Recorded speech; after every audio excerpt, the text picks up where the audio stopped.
This program contains coarse language.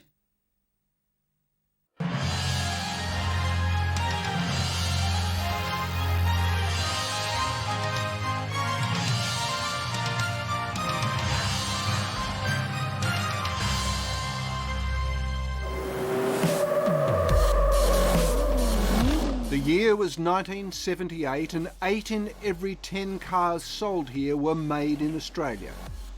For many it was a source of pride. Every car you see on the road, you know that you made something that's in that car. But now we're told the car industry is too expensive. There's a hell of a lot of industries in Australia that would love to get the assistance that the motor vehicle industry is getting. But what's the real impact of the car crash? There's 70 people that have worked for me that aren't going to have a job. The end of the road for the car industry. Welcome to the program. I'm Mark Bannerman, sitting in for Kerry O'Brien. When the Prime Minister signed trade agreements with Japan and Korea last week, one of the selling points was the prospect of Australians buying cheaper Corollas, Camrys and Hyundais. But will cheaper cars make up for the loss of a domestic car industry? Australia is one of only a handful of countries that can take a vehicle from concept to car yard, designing, testing and building cars. But come 2017, that will come to an end. Last May, Ford called time. Holden followed in December and Toyota in February. For the critics, it's good news to see the end of an industry that's always relied on tariffs or taxpayer subsidies for its existence. To industry supporters, the loss of car making threatens to erode the nation's skill base and its industrial capacity. Tonight, reporter Stephen Long goes to the regions that will be hardest hit by the end of car making, assessing the impact on the people there and the broader economy.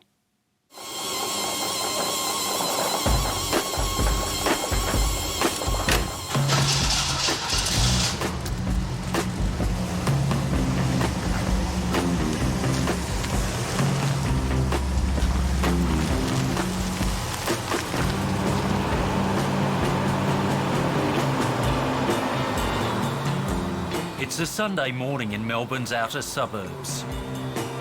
Arthur and Gail Martin are taking their pride and joy out for a spin. A 1964 E.H. Holden Premier from the glory days of the Australian car industry. We had about 4 of them in the family at one point because my dad was keen on them and they were reliable and easy to work on. The E.H. Holden was Australia's fastest selling car, 250,000 bought in 18 months after its launch in *63. This car used to belong to Gail's mum. It's been in the family for 50 years. Sounds like you two had a love affair with Holden that led to a love affair. Yeah, it does. I remember Arthur gave me my first ring, which I was besotted with, in a Holden car.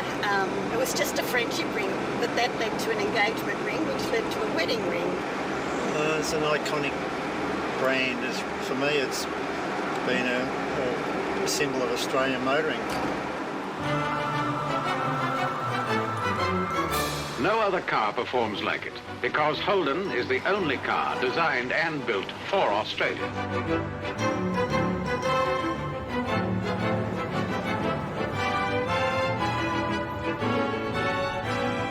This is the new Australian automobile, designed and tested by General Motors Engineering Department. The birth of Australia's car industry was a source of great national pride.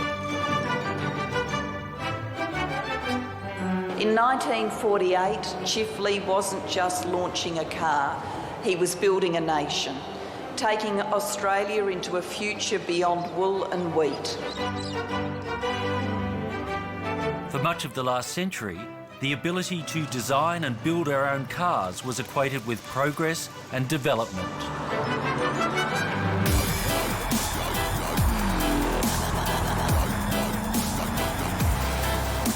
But just as today's sleek Commodore bears little resemblance to the FJ or the EH, public attitudes have also changed. By last year, what was once seen as a vital industry was openly jeered as a wasteful drain on the public purse. Let me just give you some facts. The net combined assistance to the automotive manufacturing industry in 2011 was $1.1 billion of taxpayers' money. $1.1 billion in 1 year. There's a hell of a lot of industries in Australia that would love to get the assistance that the motor vehicle industry is getting. Today we're announcing that Holden will cease manufacturing in Australia by the end of 2017. This will mean the eventual closure of our Elizabeth plant, as well as our Victorian engine plant, our engineering centre, and our proving grounds down at Langley. It was the news that thousands of Holden workers didn't want to hear. I thought that I would be there for the rest of my working career. Jeff DeMott has worked on the Holden assembly line at Elizabeth in South Australia since 2001. Jeff spent 7 years in the army, serving as a peacekeeper in East Timor. When he left the forces, he thought working at Holden was an ideal job for a bloke raising a family. I think that working in the manufacturing industry, the people that actually are attracted to that type of work actually take pride in their work. They like to feel like they're actually achieving, a good quality product, and I think that's what we do at Holden. We do make a very good product. Well, who's going to win the footy? First showdown. Port versus Crows. Port versus Crows. Who do you think's going to win? Port. We know Port's going to win, don't we? Easily. Jeff's wife Vanessa remembers the day late last year when Holden announced it would stop making cars here. Day was a very dismal day. It was obviously all over the media, on the radio, so everywhere you sort of went or, you got in the car, you could hear it on the car.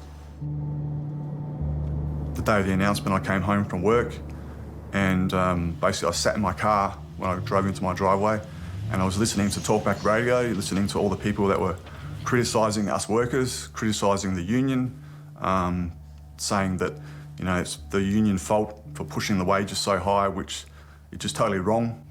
What do you make working on the line? My gross wage is roughly around $50,000 per year. I think he's feeling very gutted inside. I think it's the uncertainty of everything. You don't know what's going to happen. We can't predict. We don't know how it's going to affect our kids. What impact? The family has a hefty mortgage to service, but Jeff is as concerned for his colleagues as he is for himself. There are people where I work that are in their 50s, in 55, they're getting close to retirement. They're not going to be able to secure full-time work. Most likely it's going to be very difficult for them. It's going to be difficult for me and I'm 40. The experience of Mitsubishi workers is an ominous sign. Flinders University tracked hundreds of workers who lost their jobs when Mitsubishi closed its doors in 2008. 2 years on, only a third of them had found full-time jobs. A third were rotating in and out of casual work, and a third never worked again. There's not much work around, so we're off work at the moment. We might not be working for about another month, 2 months, and of course we don't get paid for it because we're casual. John worked at Mitsubishi for 13 years. He's only had dribs and drabs of casual work since. Ocean fishing's his passion, but if he doesn't get work soon, he'll be forced to sell his boat to keep up the home mortgage repayments. Well, all I can say is when Holdens, Toyotas close up, be careful with your money, because if you go and spend it stupidly, you're going to be in a lot of trouble. It's going to be very hard to find work. So you've got to live off that day by day. Show you something, Steve, which they gave me. That's for 25 years of service. Okay. For 25 years of dedicated service to General Motors. And there's another one I've got. This General one here Motors. was the 30 years. 30 years of service. 30 years. Not quite a gold watch, but... No, close enough. And by the way, Steve... Albi Petricaro has spent most of his working life at Holden. If it lasts that long, he'll have clocked up 35 years of service when the last car comes off the assembly line in 2017. That's correct. Every car you see on the road, you know that you've made something that's in that car. And you see the person driving with a big grin on his face. Think, look at that. You bought a car that I've put a part in. He's deeply saddened by the looming closure. Come December, they made the announcement. But the guys in front of me, when we did the announcement on afternoon shift, there's guys in front of me crying. It's fucking hard. It really is hard when you see these guys standing there and crying. Grown men, because they've got a family to support. But no, we don't care. Nobody cares. Governments don't give a shit. You know, they should support people paying off their houses, their kids. It is frustrating. For the Petrocaros, Holden has been a family affair, with 3 generations employed by the company. My dad come here with a suitcase for a milling. A suitcase, nothing else but a suitcase. No money in his pocket. Then he brought out my uncle. They both worked at Holden's. My uncle did 55 years. My dad, until the day he died, did 32. I've done 32. And my son, 1.5 years, and he got retrenched. Tens of thousands of migrants like the Petrocaros came to Australia and found work in the car industry.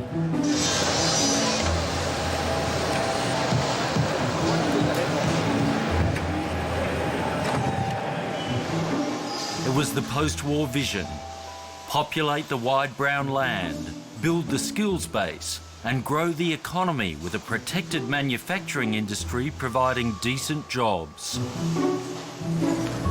Nowhere encapsulated that vision more than Elizabeth. My husband and I are delighted to have been able to come and see Elizabeth and so many of its people. May this town and its people prosper and develop in the years to come. Named in honour of Her Majesty and home to thousands of £10 poms. Elizabeth grew up as a new town, essentially, around the auto industry and the white goods industry. It's a very proud area of manufacturing, and the city itself was a modern city designed to support a young and thriving manufacturing community. General Motors Holden's is pretty big business up this way now, with a modern, well-equipped factory in very pleasant surroundings. South Australia attracted Holden to Elizabeth with the offer of cheap land and power, along with a willing workforce paid a modest wage, but given subsidised housing. There's a place for you in Elizabeth, where there's housing that gives plenty of opportunity for you to create a real home for your family. In Elizabeth today, you can still see the remnants of that model city. But you don't have to go far to find the fallout of deindustrialisation and urban decay. So some of these are the old factory buildings that are pretty derelict from a previous wave of industrialisation, and not a lot goes on inside these buildings. Our guide in Elizabeth is Peter Sanderman, the CEO of Anglicare in South Australia. So you could conservatively say there's about a 50% youth unemployment rate here in reality in the northern suburbs in Elizabeth and Playford. That's fairly shocking. It's not unknown in this region. This is an area where you've got third-generation families where nobody's ever worked. The jobless rate in Elizabeth is more than 21%, one of the highest in the country. Its school completion rates are among the lowest. As tariff barriers that protected manufacturing were gradually pulled down, Elizabeth has morphed from workers' housing to welfare housing to wasted housing. Well, as you can see, there's a number of derelict houses in the area. There's been a good attempt to try and redevelop the area and bring life back to it, but the Holden's decision, I'm afraid, is going to mean that investors are going to be less keen to invest in the area, and so the whole revitalisation program, I think, is now going to be thrown into some question, because where are the jobs going to be?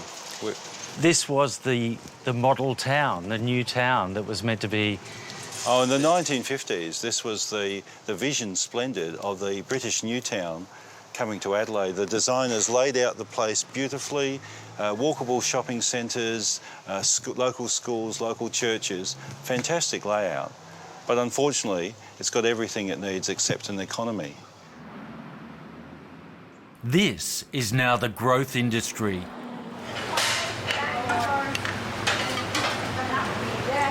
We haven't got enough staff at the moment, so as soon as we've got all the food out, come up and we'll make your teas and coffees, all right?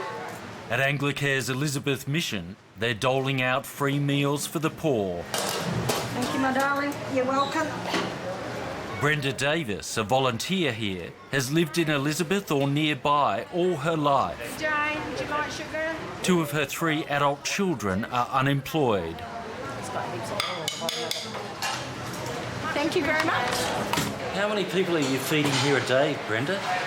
Usually anything between 50 and 100. The clients are in need of a feed and they're very appreciative of it, and there's no questions asked.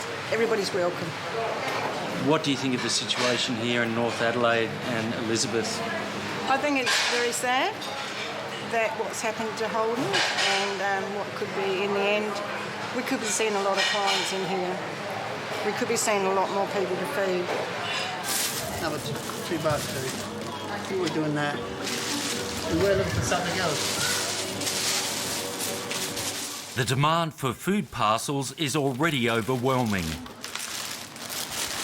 Okay. I think we're going to be snowed under.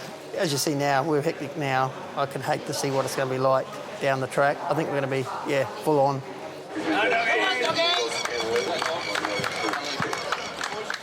At Elizabeth, Holden is ingrained in the community.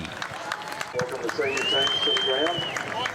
First March 2004. It's the major sponsor of the local football team, the Central District Bulldogs. Head down!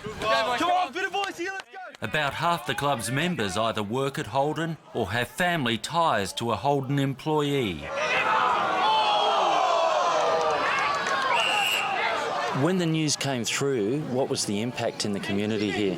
Shock is probably the biggest, and then just horror because, what's going to happen? I mean, it's like your stomach drops out, like, my God, it's something that's been an institution that's been there for so long and it's always been expected to be there.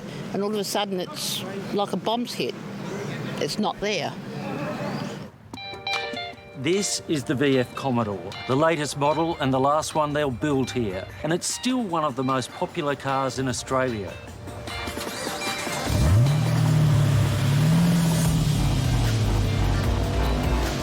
This car's full of high-tech gadgets and engineering nows.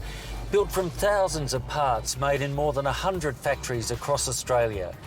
And the big question is, when they stop making cars here, what will the fallout be? This form of restructuring will have quite profound effects on individual regions and quite narrowly defined regions, but not necessarily have a significant effect on the economy as a whole. But others argue there will be a significant impact on the national economy. The impacts are going to be devastating, particularly in an area like Elizabeth. Yeah, we were up there the other day. John Spear runs the Workplace Innovation and Social Research Centre at the University of Adelaide. Yeah, we commissioned this report on the full impact of the closure of the automobile industry in Australia. And according to new research it's commissioned, direct and indirect job losses from the end of car making could number in the hundreds of thousands. As you can see here, the impact's around about 200,000 jobs nationally. That's a massive impact. So is that the ripple effects moving beyond auto through other industries? Absolutely. It goes right down through the supply chain, right down to the corner store. And what you can see here is that's direct and indirect jobs, and around about $29 billion in economic activity over 4 years. This is the worst case scenario. If there is no substantial intervention and if the workers find it difficult to find alternative jobs and the companies affected find it very difficult to transition, then you would expect that the impact will be very severe.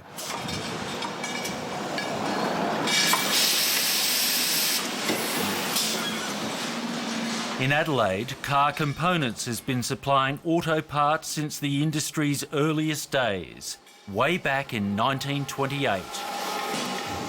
But history counts for little, and its future is precarious at best. 85% of its output goes to Holden. The simple fact of the matter is that come D-Day, whatever that day happens to be, there's 70 people that have worked for me that aren't going to have a job. One of those would be me. Look, I've been here 20 years. I started on the floor with them. We move about 4,000 tonne a year of coil steel. Straight away, that's all from BlueScope. That's gone. Then right down to the other spectrum, the guy that fills our vending machines here with chips and drinks on a daily basis. We're 40% of his business. That's gone. I started off my life as came straight out of school. Co-director Daniel Bell started out as an apprentice toolmaker. And then followed on by doing my advanced diploma in mechanical engineering, then went on and did my postgraduate through uni. So that's a real path for guys who want to work with their hands, or men and women who want to work with their hands. Definitely, and how are you going to get that opportunity now going forward without the industry there? He's worried the loss of car manufacturing will undermine the nation's skills base. Australia's car manufacturing industry directly employs some 44,000 people, with about 30,000 workers in the car components sector. Your core or bed skills are going to go, and they generally are generated from the automotive industry because they employ so many people. And when you employ so many people, you have universities and TAFEs and so on that are built around these industries. Once that industry isn't there anymore, you don't need the services to go with it.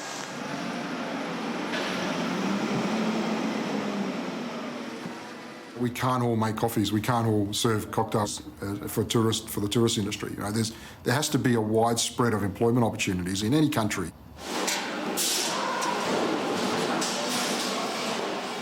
The company's invested more than $20 million in advanced robotics and machinery. In the past 8 years, with no loss of jobs, it's lifted productivity by 400%, while expanding the range and complexity of its output. But unless it can reinvent itself, that investment will be worthless. Most of that equipment, or a great lot of that equipment, will be scrap metal. How many of the car components manufacturers do you think will survive? Unfortunately, my view is very few. I think you're talking of a number of somewhere between 20 and 25%. Will survive? Will survive. There have been a number, albeit a bit too small, a number of component companies who have really understood the challenge that are before them. They will do well. They will do well because they saw this coming, they planned for it, they put in place good management systems to enable them to operate under a highly competitive market. They've diversified and they've established themselves in other markets in other countries in the world. What proportion of car component manufacturers have done that? Oh, I would put that at less than 10%. Car Components was one of many local companies offered inducements to move offshore and join the booming Thai car industry. So it was only 2 years ago that Thailand Board of Investment came to us and other companies in South Australia and Victoria and made particular offers to us. Just for example, 7 years corporate tax-free, 3 to 8 years tax-free for our employees, free land, etc., etc. Why didn't you go? Look, our base is here, our families are here. We want to run our business here. But there are other companies that I know have taken the opportunity and moved the skills and moved the technology to there. Like Thailand and Korea now, Australia built its car industry in the 20th century behind massive walls of protection and assistance. This is the new Holden. Import quotas, tariffs, local content schemes. New engines. The layers of protection allowed the nation to build manufacturing capacity, jobs and skills, but they came at a considerable cost. Well, the consequences were many. First of all, the effect was the prices were higher than they would otherwise have been in this country. So Australians were paying substantially higher prices for their motor cars than almost anybody else in the world. The other element, of course, which was very important, has become even more important over time, is the quality tended to be lower because there was less competition. Even die-hard Holden enthusiasts Arthur and Gail Martin acknowledged the downside of the protectionist era. They didn't exactly come with all the mod cons, though, when they built these cars, did they? No, they didn't. In the early 60s or 64, they didn't have things like heaters and radios, demisters as a standard item. So if it wasn't for the Japanese imported cars at the time, we may still not be driving around with a heater, demister or a radio. Standard Corona luxuries include heater demister and electric washers, 4 headlights, and reversing lights too. Journey's End. It wasn't until the competition came in from the Japanese cars then that Holden had to lift its game on. It did, really, yeah. And that's been, I think, the case with a lot of features and innovations that car companies have done as they've imported cars. We've been sort of playing catch-up, really.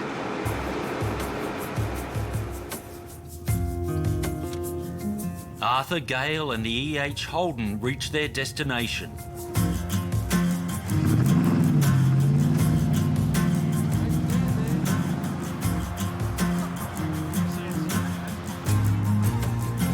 A classic car rally at Healesville in the Yarra Ranges northeast of Melbourne. There's row after row of Fords and Holdens from the days when these cars ruled the road.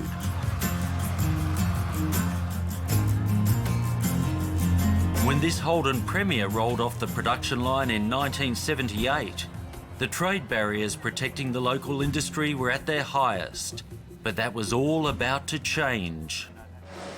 The flagging fortunes of General Motors Holden demonstrate the uphill battle for survival that local manufacturers face against Japanese competition and plain economics in the Australian sphere. When Four Corners reported on the Australian car industry in 1978, inefficient local plants were foundering despite sky-high tariffs and import quotas. I have here your invoice now with the agreed price of $6,951. And the cost of cars was a burning political issue. The price of a car in this country is about 50% higher than a comparable car just about anywhere else in the world. And right now there's enormous buyer resistance to the price of Australian cars. Apart from poor economies of scale, even the industry became so concerned about this that when the Labor government came into power, the Hawke-Keating Labor government came into power, they actually said to the government of the time, we need to do something about this. Quite frankly, there have been almost as many reports as cars produced. But so we got 1983, 85... 2002, 1993. And you've been involved in most of these? I've been involved in most of them. As head of the Automotive Industry Authority, Bill Scales oversaw the biggest shake-up in the car industry's history. It had to be an industry that could survive based on high levels of productivity, high levels of quality, and provide consumers with vehicles that they wanted to purchase. In the mid-1980s, the Hawke government began the process of dismantling car industry protection. Since then, we've gone from the most protected car market in the world to the most open. As the tariffs fell and the quotas were scrapped, car imports rose and rose. By 1997, for the first time, the market share of locally made cars fell below 50%. In 2006 to just 25%. By last year, Australian-made cars accounted for less than 12% of sales. It really comes down to the fact that consumers don't want to be bound by one style of car, one size of car, one type of car. There is an enormous choice out there, and the consumers vote with their feet.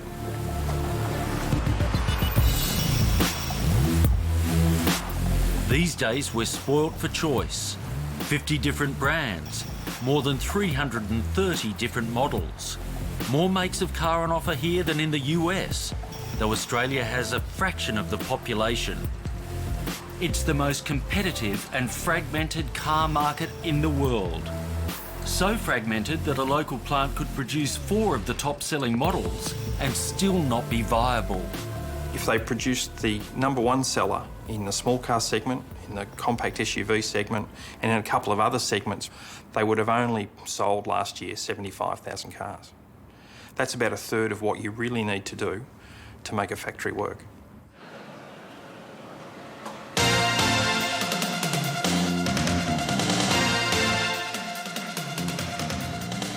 For a while, it looked as if exports might save the day.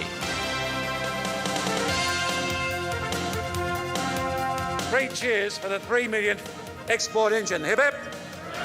Hip hip! Hip hip!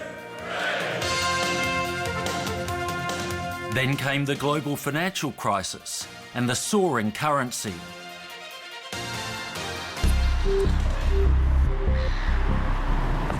It was a perfect storm. The high dollar killed exports and made imported cars a lot cheaper. Then there were the trade deals. Zero tariffs on cars from Thailand and pretty soon from Korea and Japan, three of the biggest sources of car imports, and all countries which pretty much have a closed-door policy to foreign cars at home. In the face of all this, governments responded with direct financial assistance to try and keep the Australian car industry alive, and Labor was prepared to ramp the assistance up.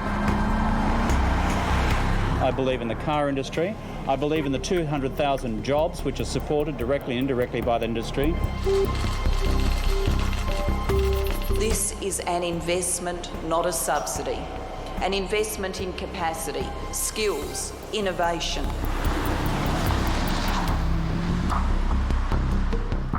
But the party poised to win power had a very different view. The coalition government cut back on Labor's subsidies, and after years of bipartisan support for car industry assistance, it did a major policy U-turn. I want Australia to be a country that makes things. We can make things, make sophisticated things in this country without a government subsidy. It's essentially about $500 million a year that's available to the motor industry. It's a lot of money now. It's available to the motor industry, but there is no more. Calling on Holden to come clean with his... Behind the scenes, the new government was telling journalists that Holden had already made up its mind to pull the pin on production. Either you're here or you're not. What role do you think the attitude of the new government played in the demise of the car industry? It certainly didn't kill manufacturing, because I think there was an inevitability to the death of the local car manufacturing, but it didn't help. 2 months after Holden's announcement, Australia's only remaining car maker followed suit. It is one of the saddest days in Toyota's history. As the news sank in, unions and workers found themselves in the firing line. Toyota demands IR reform.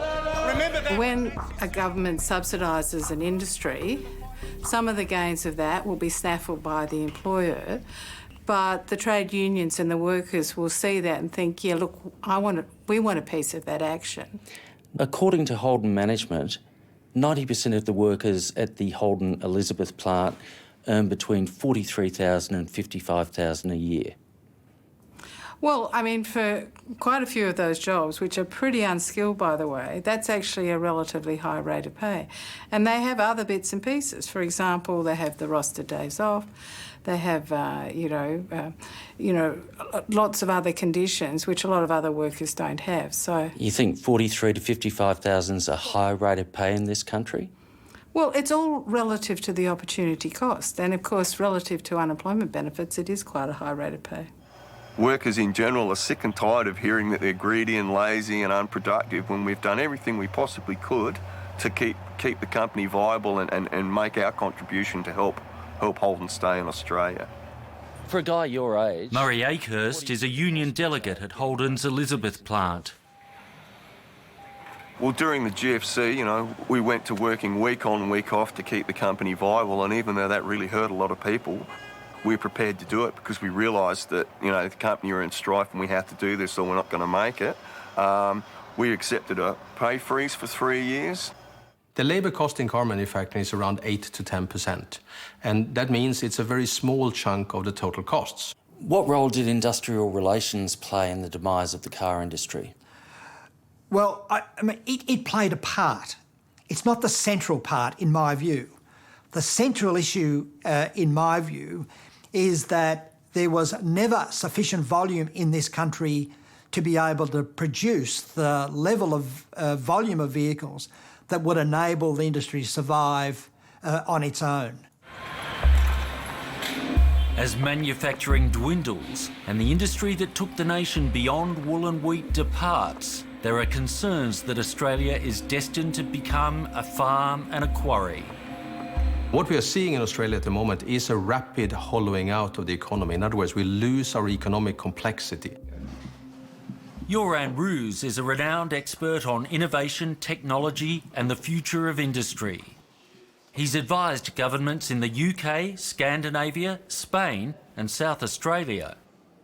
He's one of many who fear the mining boom and the high dollar are destroying our manufacturing capacity.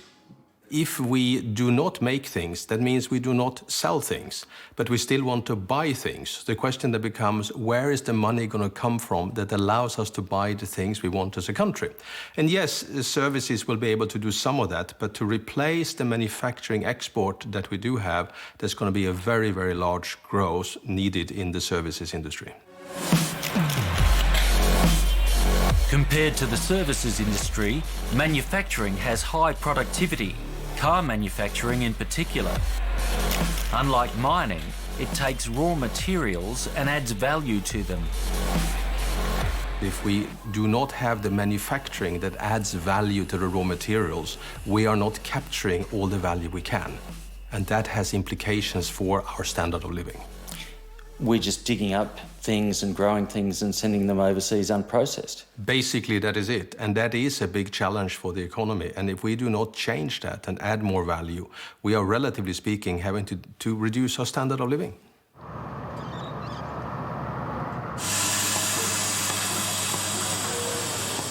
This is the future of manufacturing. Gleaming, high-tech and high-skilled. Redarc at Lonsdale in the south of Adelaide is a world away from the dark satanic mills of the Industrial Revolution.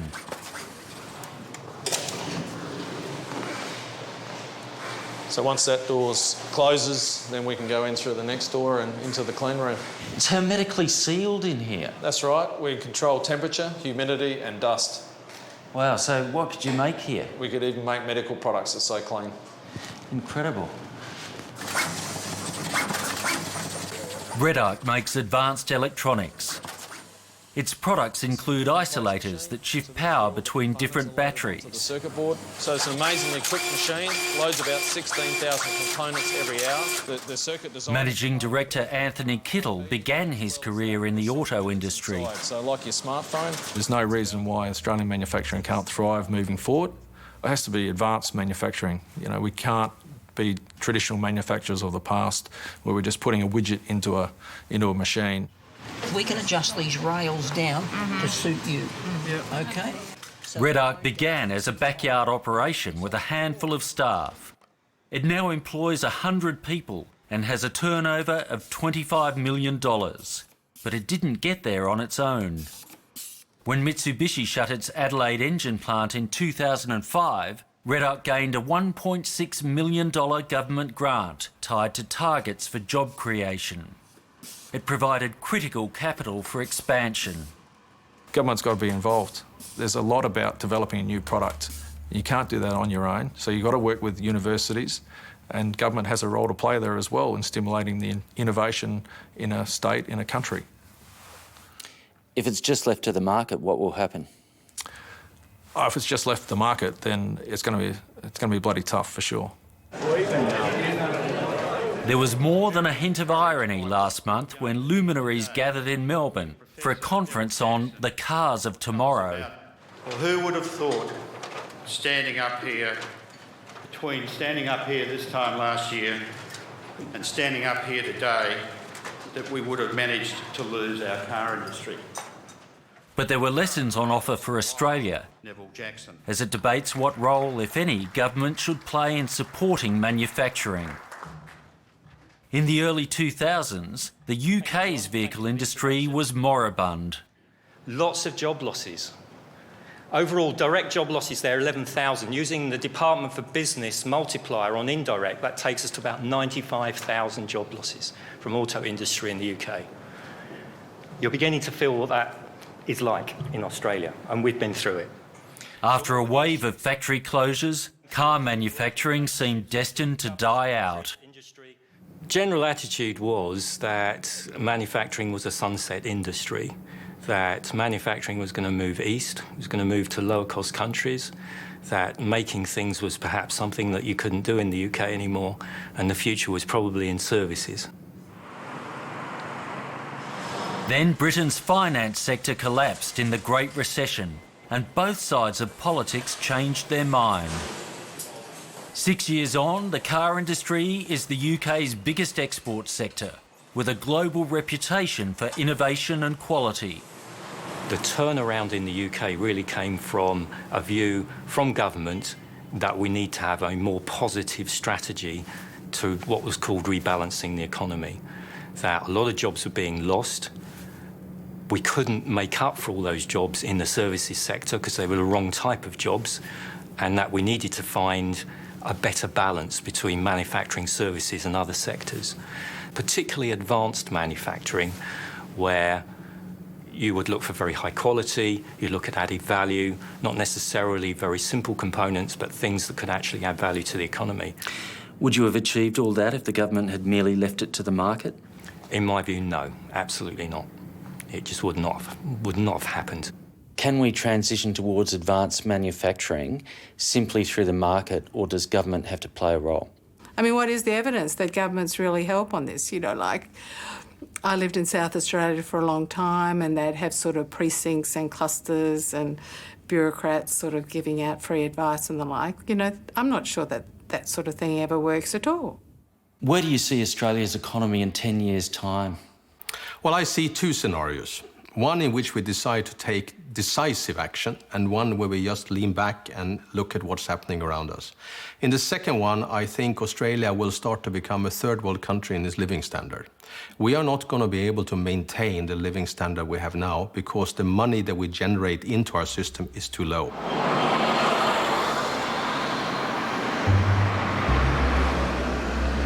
For the next 3 years, thousands of workers like Albi Petrocaro will journey to work knowing that they have no future in automotive manufacturing. For many, there may be few alternative careers. I'm just frustrated now. It's just every day you go there to work, you know, and you see their face and you think, you can tell people just hanging on and hanging on. But in their minds, and they're exactly like me, they're thinking, what am I going to do next? Where am I going to go?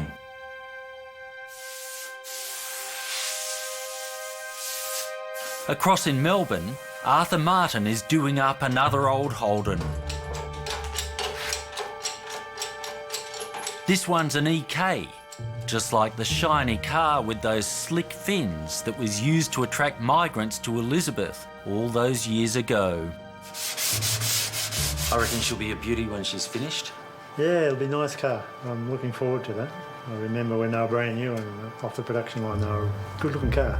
Do you reckon you'll have this old EK restored by the time the last Holden comes off the production line in Australia? Yeah, I'm hoping I will. Yeah. And that might be the future of car assembly here, blokes like you doing them up in their backyards. Yeah, I think you're right. It's a shame.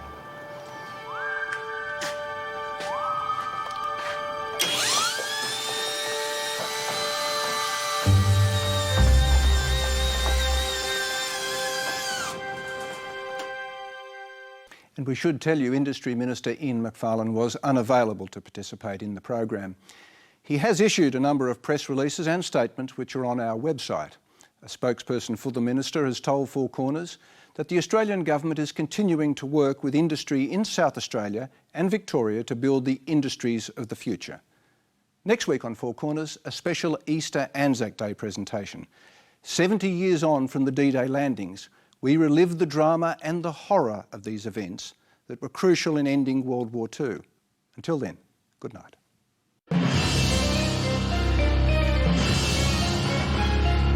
You can watch tonight's program again on iView or see more of our research and interviews at abc.net.au/4corners.